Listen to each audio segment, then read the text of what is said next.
Have you ever looked back on your life and longed for the good old days? That's exactly what Job does in chapter 29 of the book of Job. As we delve into this chapter, we find Job reminiscing about his past with a sense of nostalgia. He was once a man held in high esteem, respected by people far and wide. His actions were driven by righteousness, and his soul was brimming with satisfaction. Job was a beacon of justice, radiating integrity and fairness in a world often shrouded in darkness. In verse 14, Job eloquently states, "I put on righteousness and it clothed me. My justice was as a robe and a diadem." This powerful metaphor illustrates the profound bond between Job and his virtuous values. Like a robe and a diadem, his righteousness and justice were not just external adornments but a part of his very identity. They were his armor, his crown, his glory. As we journey further into Job's retrospection, we find a deep longing for the past, a longing for the days of prosperity, tranquility, and divine favor.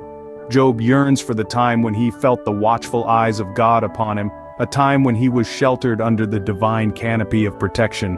But the wheel of time turns relentlessly, leaving behind memories that are often tinted with the hues of longing and loss. Job's golden days seem like a distant memory, a flickering candle in the engulfing darkness.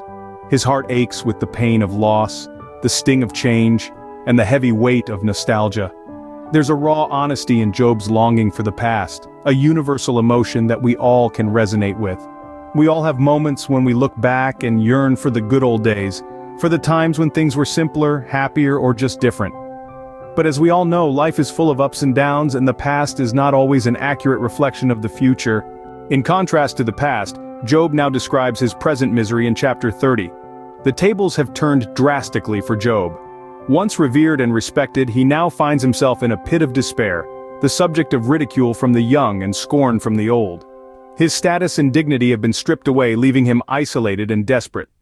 The once influential man who was looked up to by many is now disdained by even the lowliest of society.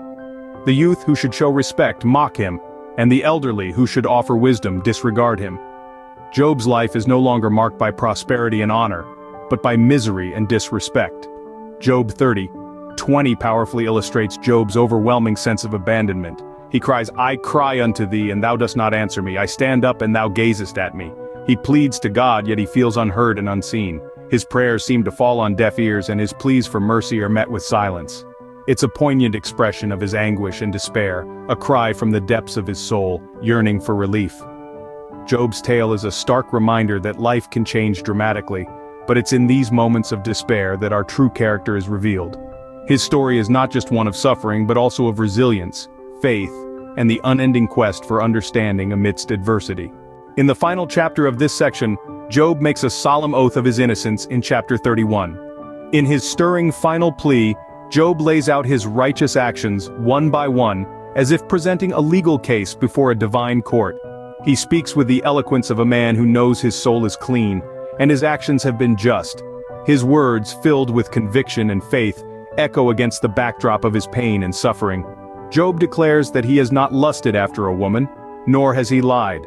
He has not been deceitful, nor has he trusted in wealth. He has not rejoiced at his enemy's misfortune, nor has he cursed his enemies. Instead, he has fed the hungry, clothed the naked, and upheld the rights of the poor and the fatherless. Crucially, Job underscores his plea with a profound statement that captures his unwavering faith in divine justice. He asserts in Job 31:6, "Let me be weighed in an even balance, that God may know mine integrity." This is not the plea of a man hoping to escape punishment. It's the plea of a man who, despite his suffering, remains steadfast in his conviction that he has lived a righteous life. Job's plea serves as a testament to his faith, reminding us that even in the face of adversity we must hold on to our integrity and trust in God's justice.